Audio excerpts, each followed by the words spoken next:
I believe that Twisted Sister song, We're Not Gonna Take It, not only incurred the wrath of Washington politicians and the Parents Music Resource Center, or PMRC, but Twisted Sister's producer. The song almost never made it onto the group's 1984 record Stay Hungry. Today, let's explore the history behind Twisted Sister's song, We're Not Gonna Take It, and how one politician had to pay the band over $1 million in damages over ripping off the song.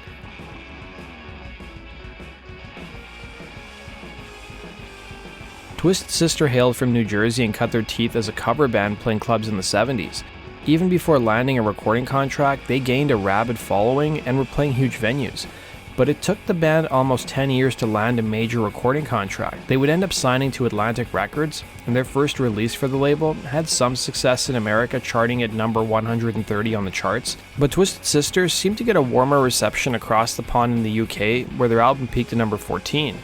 When it came time to record their third album and second for Atlantic, Stay Hungry, the label's president Doug Morris personally called Tom Werman to produce the record. Morris needed help breaking the band into the American market, and Werman's resume included Cheap Trick, Ted Nugent, and Motley Crue. The collaboration would pay off, and Stay Hungry would be the biggest album of Twisted Sister's career, producing two massive hits in We're Not Gonna Take It and I Wanna Rock. Frontman Dee Snider would tell NPR where the inspiration for the song came, saying, "I wanted to write an anthem. I'm from the Alice Cooper School of Schools Out. I'm 18, you know. And Alice was very big on these anthemic songs, so I wanted to write an anthem for the audience to raise their fists in the air in righteous anger." It wasn't just Alice Cooper, though, who influenced the song, but in the book Nothing But a Good Time, Dee Snider and his bandmates also cited Quiet Riot as being responsible for the band's success in two ways. One was for allowing hard rock to have a resurgence in the 80s. The other was that Quiet Riot's cover of the Slade track Come On Feel the Noise would influence how Twisted Sister approached their songwriting. Dee Snider would recall in the book, "Let's steal the structure. Drum, chorus, song kicks in. Audience participation was always paramount to me." But strangely enough, there would be another song that inspired the track that was unbeknownst to Snider, as he revealed in this interview. Years after the song came out, I was driving in a car with a buddy of mine, another musician, and we were talking about songs that had borrowed from other songs. We were going through a bunch of songs that it had borrowed liberally, and he said, well, and of course, We're Not Gonna Take It as "O Come All Ye Faithful." And I turned and I said, what? And he said, "We're not gonna take it as "O Come All Ye Faithful." And I was like, what are you talking about? He goes, dude, you didn't know that? "We're not gonna take it, oh come all ye faithful."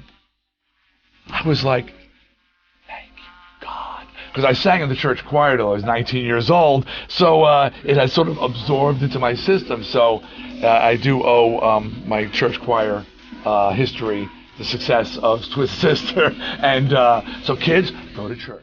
Snider would admit in a separate interview to Boom 97.3 that he had written the hook for the song as far back as 1980, before the band had a major recording contract, but he had trouble finishing it. In the same interview, Snider would reveal how he was happy the band never released it on their first album, as they were signed to an indie label, and it likely wouldn't have gotten noticed. It wasn't until they were writing material for Stay Hungry that the song finally came together. But recording Stay Hungry was an uphill battle. Recalling in the same book, Snider would claim, "Let it be known that when we were doing Stay Hungry, I was in the studio fighting every day with Tom Werman to keep him from killing my band." Snider would claim he had to beg the producer to let the band record We're Not Gonna Take It, and according to guitarist JJ French, who said in the same book, Tom didn't like some of the songs Dee wrote and wanted us to do Saxon songs. Werman, however, would push back against some of these claims in the book, saying, "I thought We're Not Gonna Take It. It was a bit like a nursery rhyme. Dee had been working on the band for 7 years and getting nowhere, so finally I'm introduced into the picture. They have a huge hit and I get the credit, and he's pissed. He's like Trump." To promote Stay Hungry, We're Not Gonna Take It was released as the album's first single. It would be sent to radio stations across America about 2 weeks prior to the video premiering on MTV. And according to Snider, initially about 145 stations added the song to their playlists, and it did in fact get some airplay, but the video on MTV put them over the top. The single would peak at number 20 on the Hot 100 charts and be certified gold, and Stay Hungry would go triple platinum, selling over 3 million copies. Directing the music video would be Marty Kellner, who at this point in his career had worked with HBO directing both their musical and comedy specials. Kellner would claim that Atlantic Records thought he'd be a perfect fit for shooting the music video. While the music video was partially based on Dee Snider's relationship with his father when he was younger, Kalner would tell the book I Want My MTV, "We're Not Gonna Take It" is based on the rebellious nature of Roadrunner cartoons. I wrote the spoken word part at the beginning, and we cast Mark Metcalf, who would just come from a hot movie, Animal House. Snyder would claim in the same book that him and his brothers were huge fans of Animal House and were always quoting the movie. They were surprised to learn that for just $2,000 and a round-trip bus ticket, Metcalf would agree to do the video.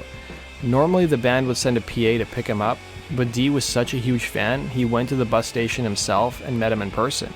When MTV received the video for We're Not Gonna Take It, they almost cut out the rant at the beginning because according to executives there, and I quote, "This isn't a rock video, it's method acting." While the song would become a timeless classic, critics weren't necessarily fans of the track, with Snyder telling NPR one review of the song simply read, "What? From whom?" That was the review, "What from whom?" Aren't we so ironic and funny and wonderful? But who has the last laugh? I mean, 35, 40, whatever it was years later, it's a folk song, for God's sakes, and it's made millions of dollars, so ha ha ha. Of course, the popularity of the song also helped to get singled out by the Parents Music Resource Center, or the PMRC, which was a well-connected group of so-called concerned parents who questioned the impact music was having on America's youth. They rallied against music that was perceived as being violent, sexual, or having drug themes. They would come up with a list of songs known as the Filthy 15, which they saw as the most objectionable songs in popular music. One of those songs would be Twisted Sister's We're Not Gonna Take It. They claimed the song's music video promoted violence against adults. And on September 19, 1985, representatives from both the PMRC and the music industry, including musicians Frank Zappa, John Denver, and frontman Dee Snider, testified in front of the Senate Committee on Commerce, Science, and Transportation. Snyder would look back, telling Rolling Stone, they really wanted Motley Crue singer Vince Neil. Vince is not very articulate. They would have smacked him around because he's incapable of fighting at that level. As far as going and having an intellectual debate on something, he'd be pretty defenseless. And while these types of earrings even to this day are pretty formal affairs, Snyder didn't abide by the dress code, showing up in a cut-off shirt and ripped jeans. Snyder would admit to Rolling Stone that he didn't have a suit in his closet, but he would also tell NPR in a separate interview, "I knew I was going to blindside him. There was an old TV show called Columbo, and it was this bumbling detective who seemed like a screw-up, but he was actually brilliant. And I said, they're going to look at me and I'm going to play right into this. I'm going to have my speech that we worked on for 2 weeks stuffed in my back pocket of my skinny jeans, and I pulled it out like a bad kid in class." During that same hearing, there was another Twisted Sister song that was singled out by the politicians in the room, which was Under the Blade. Here's a highlight of what happened at those PMRC hearings with Snyder. Target of accusations from the presumably responsible PMRC. I would like to use this occasion to speak on a more personal note and show just how unfair the whole concept of lyrical interpretation and judgment can be, and how many times this can amount to little more than character assassination. And I am just tearing apart everything that they've accused me of, disproving beyond a shadow of a doubt that everything they've accused me of has been wrong, false, and they are scrambling. They were saying that Under the Blade was about sadomasochism and bondage. It was about my guitar player's throat operation. It would come out just last month that an Australian politician who parodied the song would end up having to pay damages to Twisted Sister. Australian politician Clive Palmer spoofed the song and made it his campaign theme and called it "Aussie's Not Gonna Cop It." It turned out Palmer never got permission from Twisted Sister and its label Universal Music to use the song, and as a result, he had to pay up over $1 million in damages. The funniest part of this whole story is that Palmer claimed he never ripped off We're Not Gonna Take It, claiming the band ripped their song off from the old hymn Come All Ye Faithful. A judge in Australia would disagree and awarded Twisted Sister damages. A spokesman for Palmer claimed that the campaign looked into licensing the song, but it would have cost them about $115,000 US, and they opted to instead pay 10 times that amount several years later. Following the announcement, Snyder would take to social media to celebrate the news in late April of this year, writing, "Hallelujah, just found out that the copyright infringement of We're Not Gonna Take It by politician Clive Palmer in Australia has been decided majorly in my favor as a writer and Universal Music Group as publishers. We're not going to take copyright infringement anymore," he'd write. That does it for today's video, guys. Thanks for watching. Be sure to hit the like button and subscribe, and we'll see you again in Rock and Roll True Stories. Take care.